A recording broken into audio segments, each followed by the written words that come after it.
ತೋಟಗಳೆಲ್ಲಾಯಿತು, ಮನೆಗಳಲ್ಲಾಯಿತು, ಈ ಅಳಿಲು ಮತ್ತು ಇಲಿಗಳ ಕಾಟ. ಸೊ ಸ್ಪೆಷಲಿ ಅಡಿಕೆ ತೋಟ ಹಂಗೆಲ್ಲ ಬಂತು ಅಂದರೆ ಈ ಅಳಿಲ್ ಕಾಟ ಅಂದ್ರೆ ತುಂಬ ಇದ್ದೇ ಇರ್ತದೆ. ಸೊ ನಾವೇನು ಮಾಡ್ತೀವಿ ಅಂದರೆ ಬುಡದ ಸುತ್ತ ಒಂದು 50-100 ಗ್ರಾಮ್ ಅಷ್ಟು ಇದನ್ನು ಹಾಕ್ಕೊಂತ ಬಂದುಬಿಟ್ರೆ ಸಾಕು. ಇದು ಒಂದು. ಆಮೇಲೆ ಮನೆಗಳಂತ ನೋಡಿದೆ ಅಂತ ಹೇಳಿದ್ರೆ ಯೂಶಲಿ ಎಲ್ಲೆಲ್ಲಿ ಅಲ್ಲಿ ಇದೆಲ್ಲ ಸ್ಮೆಲ್ಲಿಂಗ್ ಏಜೆಂಟ್ಸ್ ಎಷ್ಟೋ ಇದೆ. ಸೊ ಹಂಗಾಗ್ಬಿಟ್ಟು ನಾವು ಇದನ್ನು ರೆಪಲೆಂಟ್ಸ್ ಅಂತ ಮಾಡಿರೋದು. ರೆಪಲೆಂಟ್ಸ್ ಒಂದು ಉದ್ದೇಶ ಏನಪ್ಪ ಅಂತ ಹೇಳಿದ್ರೆ ಅವುಗಳನ್ನ ಸಾಯಿಸ್ದಂಗೆ ನೋಡ್ಕೊಳ್ಳೋದು. ಪ್ರಾಣಿಗಳು ಈಗ ಎಲ್ಲ ಸಾಯಿಸ್ಕೊಂತ ಹೋದ್ವಿ ಅಂದರೆ ನಮಗೆ ಎಕೋಸಿಸ್ಟಮು ಬ್ಯಾಲೆನ್ಸ್ ಆಗಲ್ಲ. ಸೊ ಬ್ಯಾಲೆನ್ಸ್ ಆಗಬೇಕು ಅಂದರೆ ಇವೆಲ್ಲ ಇರಲೇಬೇಕು. ಸೊ ಹಾಗಾಗ್ಬಿಟ್ಟು ಇವುಗಳಿಂದ ನಾವಿದ್ದೀವಿ ಹೊರತು ನಾವುಗಳಿಂದ ಇವಿಲ್ಲ. ಓಕೆ. ಸೊ ಇದು ನಾವು ಏನು ಮಾಡ್ತೀವಿ ಅಂದರೆ ಎಲ್ಲೆಲ್ಲಿ ಬಿಲಗಳೆಲ್ಲಿರ್ತದಲ್ಲ ಬಿಲಗಳೊಳಗಡೆ ಏನು ಮಾಡ್ತೀವಿ, ಒಂದು 2 ಟೇಬಲ್ ಸ್ಪೂನ್ ಅಷ್ಟು ನಾವು ಇವು ಕಾಳುಗಳನ್ನ ಹಾಕ್ಕೊಂತ ಬಂದುಬಿಟ್ರೆ ಸಾಕು. ಸೊ ಒಮ್ಮೆ ನೀವು ಹಾಕಿದ್ರಿ ಅಂತ ಹೇಳಿದ್ರೆ ಒಂದು 3 to 4 ಮಂತ್ಸ್ ನಮಗೆ ಕಂಪ್ಲೀಟ್ಲಿ ಅವಾಯ್ಡ್ ಆಗೋಗ್ಬಿಡುತ್ತೆ. ಹಾಂ. ಸೊ ಬಿಲದೊಳಗಡೆ ಹೆಂಗೆ ಮಾಡಬೇಕು ಅಂದರೆ ನಾವು ಆಫನ್ಲಿ 3 or 4 days ಒನ್ಸ್ ನಾವು ಒಂದು 2 ಟೇಬಲ್ ಸ್ಪೂನ್ ಅಷ್ಟು ಅದರೊಳಗಡೆ ಹಾಕ್ತಾ ಇರಬೇಕು. ಸೊ ಅಷ್ಟು ಹಾಕಿಬಿಟ್ರೆ ಸಾಕು.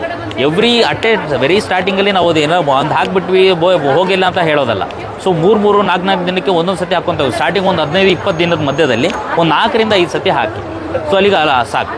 ಒಂದು ಸತಿನೇ ಹೋಯ್ತು ಅಂತ ಹೇಳಿದ್ರೆ ಮುಗೀತು. ಅಲ್ಲಿ 3 to 4 ಮಂತ್ಸ್ ಬರೋದಿಲ್ಲ.